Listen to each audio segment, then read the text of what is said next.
అనారోగ్యం, ఉద్యోగం, వ్యాపారం అప్పులతో బాధపడుతున్నారా? వెంటనే జేకేఆర్ గురువు గారికి కాల్ చేసి అపాయింట్మెంట్ తీసుకోండి. సుమన్ టీవీ ప్రేక్షకులకు నమస్కారం. మన ప్రధానమంత్రి మోడీ గారు స్వాతంత్ర దినోత్సవం సందర్భంగా ఎర్రకోట నుండి ఒక సంతోషకరమైన వార్తని భారతీయులకు అందించారు. అదేమిటంటే జిఎస్టీని తగ్గించబోతున్నాము, 4 స్లాబుల నుంచి 2 స్లాబులకు మార్చబోతున్నాము. నిత్య జీవితంలో ఉపయోగించుకునే అనేక వస్తువుల యొక్క రేట్లు గణనీయంగా తగ్గబోతున్నాయి. ఈ సంతోషాన్ని మీకు దీపావళి లోపల కలిగిస్తాను అని చెప్పి ఒక అష్యూరెన్స్ ఆయన ఇచ్చారు. ఏమిటి జిఎస్టీ? ప్రతి వస్తువుకి, ప్రతి సర్వీస్కి, మన దేశంలో కాదు ప్రపంచంలో ఏ దేశానికి మీరు వెళ్ళినా మీరు కొనుక్కునేటువంటి వస్తువులకి, మీరు కొనుక్కునేటువంటి సర్వీసెస్కి తప్పనిసరిగా పన్ను కట్టాల్సిన పరిస్థితి ఏర్పడుతుంది. ఈ పన్ను విధానం లోపల మనకు ప్రస్తుతానికి జిఎస్టీ లోపల 4 స్లాబ్లు ఉన్నాయి. ఒకటి 5%, ఒకటి 12%, ఒకటి 18%, ఒకటి 28%. అంటే ఆయా వస్తువుల యొక్క ఉత్పాదకతను బట్టి, మనం ఉపయోగించుకునే దాన్ని బట్టి, సామాన్యులకు అందుబాటులో ఉండేవా, లేకపోతే బాగా లగ్జరీగా ఉండేటువంటి ఐటమ్సా, లేదా ఇంపోర్టెడ్ ఐటమ్సా, లేక ఇండియన్ ఐటమ్సా, లేక దాంట్లోపల వాడేటువంటి ఏదైనా ముడి పదార్థాలు ఇతర దేశాల నుంచి దిగుమతి చేసుకోవాల్సిన పరిస్థితి ఉందా, ఇలాంటి అనేక రకాలైనటువంటి అంశాల మీద ఆధారపడి ఈ 5%, 12%, 18%, 28% అని నిర్ణయిస్తూ వచ్చారు. ఇన్ని స్లాబులు ఉండటం వల్ల సామాన్య మానవుడికి పెద్దగా ఇబ్బంది ఏమి ఉండదు. ఎందుకంటే కొనేదాని మీద ట్యాక్స్ కలిపే ఇస్తాడు కాబట్టి మనకేదో ఎంత అమౌంట్ అయిందని చెప్తున్నాడు. దాంట్లో ట్యాక్స్లు ఇట్లా అన్నీ కలిసే వస్తున్నాయి కాబట్టి మనకు పెద్దగా తెలియడం లేదు. కానీ వ్యాపారస్తులు వాళ్ళు జిఎస్టీ కట్టాల్సి వచ్చినప్పుడు, ట్యాక్స్ కట్టాల్సిన పరిస్థితి లోపల చాలా తికమక పడుతున్నారు. వాళ్ళ వస్తువుల మీద దేని మీద ఎంత ట్యాక్స్ కట్టాల్సి ఉంటుందో మొత్తం అన్నింటినీ విడదీసి 5% వేరే, 12% వేరే, 18% వేరే, 20% వేరే సపరేట్ చేసి కన్ఫ్యూజన్ లేకుండా ఏ మంత్కు ఆ మంతు జిఎస్టీ పే చేసుకుంటూ వెళ్ళాలి.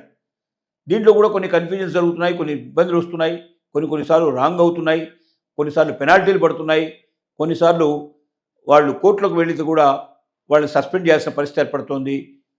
కొన్ని ఫ్యాక్టరీలను కూడా మూసేసిన సందర్భాలు కూడా ఉన్నాయి జిఎస్టీ లోపల కారణంగా. ఇన్ని ప్రాబ్లమ్స్ ఎదుర్కొంటున్నటువంటి భారతీయులకి ప్రధానమంత్రి గారు ఈ కన్ఫ్యూజన్ అంతా లేకుండా 4 స్లాబుల్ని 2 స్లాబులకు మార్చబోతున్నాము అని ఆయన చెప్పిన మాట ఒకటే కాకుండా ఇప్పుడు 12% ఉన్నటువంటి దాంట్లో 95%, 12% ఇప్పటిదాకా మనం కడుతున్నటువంటి వస్తువులలో, సేవలలో 95% 5%గా మారబోతున్నాయి. అంటే 7% తగ్గిపోతుంది. 100 రూపాయలకు 7 రూపాయలు, 1000 రూపాయలకు 70 రూపాయలు. ఒకవేళ ఆ వస్తువు 10,000 రూపాయల వస్తువు అయితే సుమారుగా 700 రూపాయలు తగ్గుతున్నట్టు, చాలా పెద్ద మొత్తంలో తగ్గినట్టు లెక్క ఇది. అలాగే 28%లో ఉండేటువంటి వస్తువులలో, సర్వీసులలో 90% అది మరి 18% కిందకు వస్తుంది. అంటే దాదాపుగా 10% తగ్గుతుంది దాంట్లో. అంటే 100కు 10 రూపాయలు, 1000కు 100 రూపాయలు, అది 10,000 రూపాయలు ఉన్నట్టయితే సుమారు 1000 రూపాయలు తేడా వస్తుంది. దీంతో పాటుగా ఇంకొక మాట చెప్పాడు. ఏమిటంటే మరి ప్రాణాంతకమైనవి కానీ, ఆరోగ్యాన్ని పాడు చేసేవి కానీ, సిగరెట్ లాంటివి ఏవైతే ఉన్నాయో, అలాగే కొన్ని మత్తు పదార్థాలు లాంటివి కొన్ని ఉన్నాయో, ముఖ్యంగా ఆన్లైన్ బెట్టింగ్స్ లాంటివి ఏవైతే ఉన్నాయో, ఇలాంటి కొన్ని ప్రజలకు ఇబ్బంది కలిగించేవి, బాధ పెట్టేవి, ఆరోగ్యంతో ఆటలాడుకునేవి, ఇలాంటి వస్తువుల మీద 40% చేయబోతున్నాను. ఇంతకుముందు లేదు ఇది, కొత్తగా ఇది చేసేది 40% తీసుకెళ్తున్నాం అని చెప్పాడు. అలాగే మరొక మాట కూడా చెప్పాడు. శానిటరీ నాప్కిన్స్ ఆడవాళ్ళు ఎక్కువగా ఉపయోగించేటువంటి, ప్రతి వాళ్ళు ఉపయోగించేటువంటి ఈ శానిటరీ నాప్కిన్స్కి 0% ఏ రకమైన ట్యాక్స్ ఉండకుండా ట్యాక్సెస్ నుంచి బయటికి తీసుకొస్తాను. ఇలాంటి కొన్ని వస్తువులు ఎసెన్షియల్గా మహిళలు వాడేటువంటి వస్తువులు కానీ, లేక ఆరోగ్యకరమైనటువంటి విషయాలు కానీ తప్పనిసరిగా అందరికీ అందుబాటులో ఉండాల్సిన కొన్ని విషయాల్లో కొన్ని వస్తువులకు మాత్రం 0% ట్యాక్స్లు కూడా తీసుకొస్తానని చెప్పాడు. అంటే కొన్ని అత్యంతమైనవి, ముఖ్యమైనటువంటి వాటి 0%లో తీసుకురావడమే కాకుండా కొన్ని మనకు ప్రమాదకరమైనవి, మనకు ఆరోగ్యాలతో ఆడుకునేటువంటివి, మన జీవితానికి బాధ కలిగించేటువంటివి, ఆత్మహత్యల పాలు చేసుకునేటువంటి పరిస్థితులు కూడా ఆన్లైన్ బెట్టింగ్లోకి వెళ్ళి ఎంతోమంది, చాలామంది తమ ప్రాణాలే వదులుకున్న వాళ్ళు ఉన్నారు.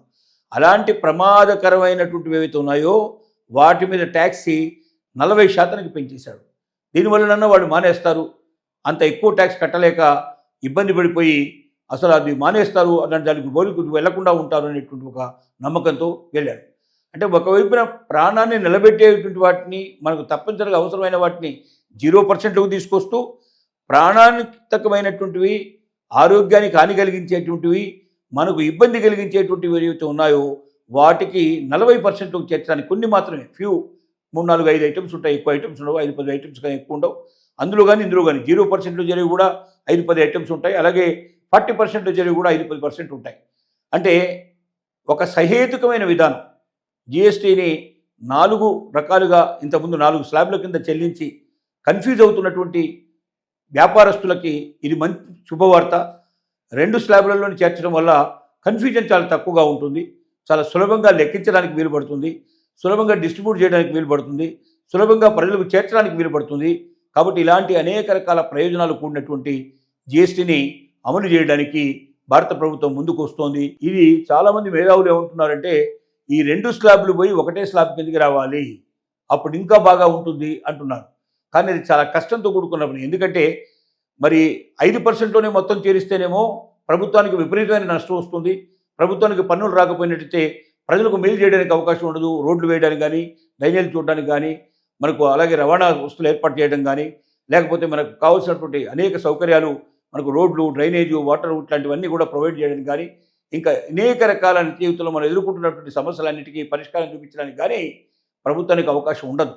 కాబట్టి ప్రభుత్వం సుభిక్షంగా ఉండాలి అంటే, ప్రభుత్వం ప్రజల కోసం పాటుపడాలంటే, ప్రభుత్వం ఏమాత్రం కూడా ఆలోచించకుండా ఖర్చు పెట్టడానికి వీలుగా ఉండేటువంటి పన్ను విధానం వస్తేనే, ఆదాయం ప్రభుత్వానికి బాగా వస్తేనే, కేంద్ర రాష్ట్ర ప్రభుత్వాలు పటిష్టంగా ఉంటేనే చక్కగా ఖర్చు పెట్టగలుగుతాయి.